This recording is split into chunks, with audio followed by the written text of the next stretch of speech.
जय श्री कृष्णा। नमस्कार प्रिय भक्तगणों, आप सभी को श्रवण शुक्ल पक्ष की पुत्रदा एकादशी की हार्दिक शुभकामनाएं एवं बधाइयाँ। चलिए आज सुनते हैं पुत्रदा एकादशी व्रत कथा। युधिष्ठिर कहने लगे, हे मधुसूदन, आप मुझे श्रवण शुक्ल एकादशी की कथा सुनाइए। इस एकादशी का क्या नाम है, इसकी विधि महत्व सब विस्तार से कहिए। श्री कृष्ण जी बोले, हे राजन, इस एकादशी का नाम पुत्रदा एकादशी है। अब आप ध्यान पूर्वक इसकी पौराणिक कथा सुनिए। द्वापर युग के प्रारंभ में महिष्मती नाम की एक नगरी में महीजीत नाम का राजा राज्य करता था, परंतु पुत्रहीन होने के कारण राजा सदैव दुखी व चिंताग्रस्त रहता था। उसे वह राज्य दुखदायी प्रतीत होता था। पुत्र प्राप्ति के लिए राजा ने अनेक उपाय किए, परंतु राजा को पुत्र की प्राप्ति नहीं हुई। वृद्धावस्था को आता देख राजा ने अपनी प्रजा के प्रतिनिधियों को बुलाकर कहा कि हे प्रियजनों, मैंने इस जन्म में ना तो कोई पाप किया और ना ही मेरे खजाने में अन्याय से उपार्जन किया हुआ धन है। मैंने ना तो कभी देवताओं तथा ब्राह्मणों का धन छीना और ना ही किसी दूसरे की धरोहर ली है। मैंने प्रजा को सदैव पुत्रवत पाला है। मैंने अपराधियों को पुत्र व बांधवों की तरह दंड दिया है। कभी किसी से घृणा नहीं की है, सबको समान माना है। इस प्रकार धर्म युक्त राज्य करते हुए भी मेरे पुत्र नहीं है, इसलिए मैं अत्यंत दुख पा रहा हूँ। इसका क्या कारण है?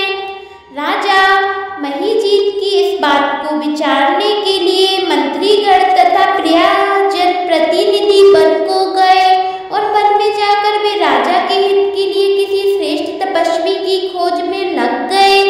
इतने में एक आश्रम में उन्हें एक अत्यंत वयोवृद्ध धर्म के ज्ञाता, बड़े तपस्वी, जितेंद्रिय, समस्त शास्त्रों के ज्ञाता महात्मा लोमश को देखा। तब सबने जाकर ऋषि को प्रणाम किया, उनके सामने बैठ गए। महर्षि लोमश त्रिकालदर्शी अर्थात वह तीनों कालों की बात जानते थे। उन लोगों को देखकर लोमश ऋषि ने पूछा कि आप लोग किस कारण से आए हैं? निसंदेह मैं आप लोगों की समस्या के लिए हितकार कार्य करूंगा। लोमश ऋषि के ऐसे वचन सुनकर सब लोग बोले, हे महर्षि, आप अंतर्यामी हैं तथा आप हमारी बात को जानने में ब्रह्मा जी के समान समर्थ हैं, अतः आप हमारे इस दुख को दूर कीजिए। इस समय हमारे राजा महीजीत पुत्रहीन होने के कारण अत्यंत दुखी हैं। हम लोग उन्हीं की प्रजा हैं, अतः उनके दुख से हम भी दुखी हैं। हमें विश्वास है कि आपके दर्शन से हमारा यह दुख अवश्य दूर हो जाएगा, क्योंकि महापुरुषों के दर्शन मात्र से अनेक कार्य सिद्ध हो जाते हैं। आप कृपा करके राजा के पुत्र होने का उपाय बतलाएं। उनकी बात सुनकर लोमश ऋषि ने थोड़ी देर के लिए अपने नेत्र बंद कर लिए और राजा के पूर्व जन्म का वृत्तांत जानकर कहने लगे, सुनो प्रियजनों, आपका राजा पूर्व जन्म में एक निर्धन वैश्य था। निर्धन होने के कारण इसने अनेक बुरे कर्म किए। वह एक गांव में दूसरे गांव व्यापार करने के लिए जाया करता था।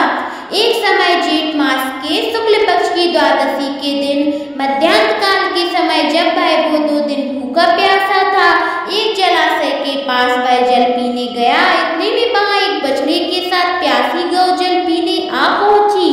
राजा ने उस प्यासी गौ जल को पीने को हाँक कर हटा दिया और स्वयं जल पीने लगा। इसी पाप कर्म के कारण राजा को यह दुख सहना पड़ा। एकादशी के दिन भूखा रहने से वह निर्धन वैश्य राजा तो बन गया, परंतु प्यासी गौ को जल पीते हुए हटाने से पुत्र न होने का दुख भोग रहा है। ऐसा सुनकर प्रियजनों कहने लगे, हे ऋषि, शास्त्रों में पापों का प्रायश्चित भी लिखा है, अतः आप ऐसा उपाय बतलाइए कि राजा का यह पाप नष्ट हो जाए। लोमश ऋषि कहने लगे, श्रवण शुक्ल की पुत्रदा एकादशी को, जिसे पुत्रदा एकादशी भी कहा जाता है, राजा व तुम सब लोग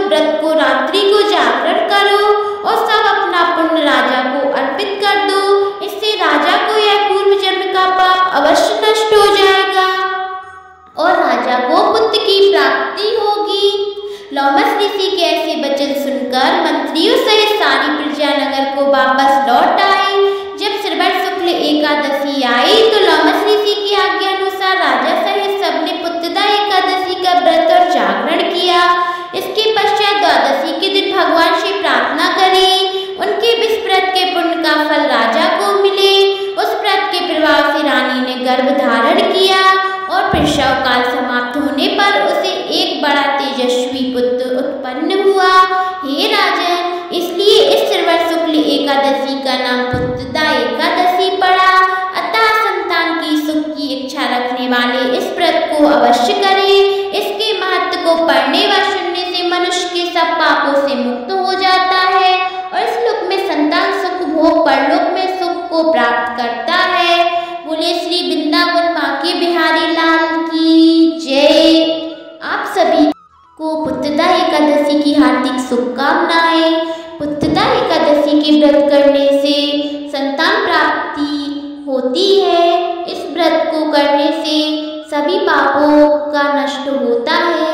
इस व्रत को अवश्य करें। अगर आप सभी ने अभी तक चैनल को सब्सक्राइब नहीं किया है तो चैनल को जरूर से सब्सक्राइब करें, लाइक कमेंट शेयर जरूर करें। जय श्री राधे, जय श्री कृष्णा। कमेंट में श्री हरि विष्णु जरूर लिखें।